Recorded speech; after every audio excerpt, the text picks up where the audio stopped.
What the ranch means to Charlie is a connection to his beginning. He grew up on a ranch. He has always loved ranch life.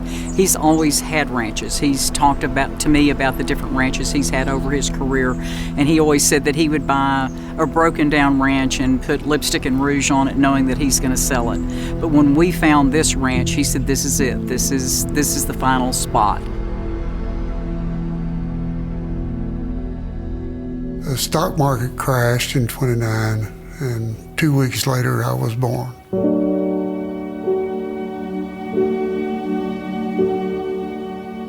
I didn't come into the world like most of the people that will be viewing this. The one word my mother would not let us ever say, why are we poor? Because I did that once, and she took me by the shoulders and said, we're not poor, we're just broke.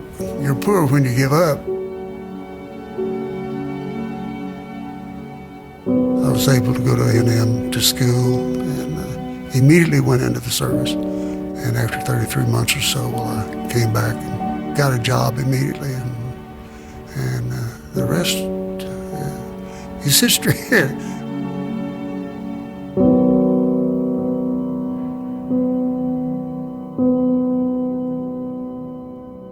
He appreciated the fact that he had graduated from Texas A&M. That opened doors for him. And when he left Exxon is when he went into business for himself. And he said, but always the university was at his heart.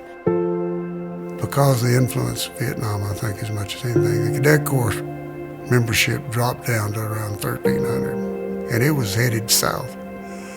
And a friend of mine in Houston, a former student, called a group of us together at lunch one time. He said, we got to do something. The Cadet Corps is going away. Well, what are we going to do? And he said, well, we got to get some money together for scholarships. We got to start giving scholarships.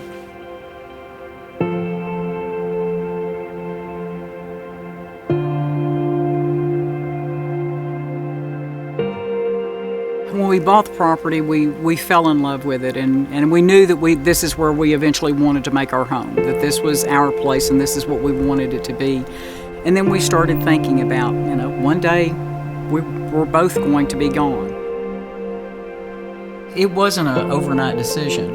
We talked about it, and we kept saying, what's going to happen to the ranch? And we kept thinking, okay, we wanted to go to A&M.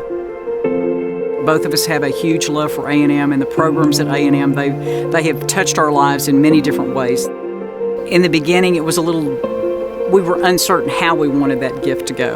And then finally we said, okay, this is it. We want A&M to know that we want this gift to be theirs and to be theirs now. And so we made the commitment, and it was a difficult commitment. There were nights of sitting there going, are we sure this is the right thing to do?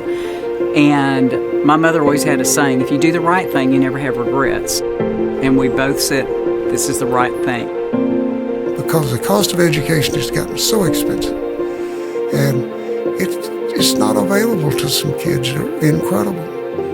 Some of the best students and some of the most successful young businessmen and women are kids that struggle to get through there. It just makes all the sense in the world to give some of it back.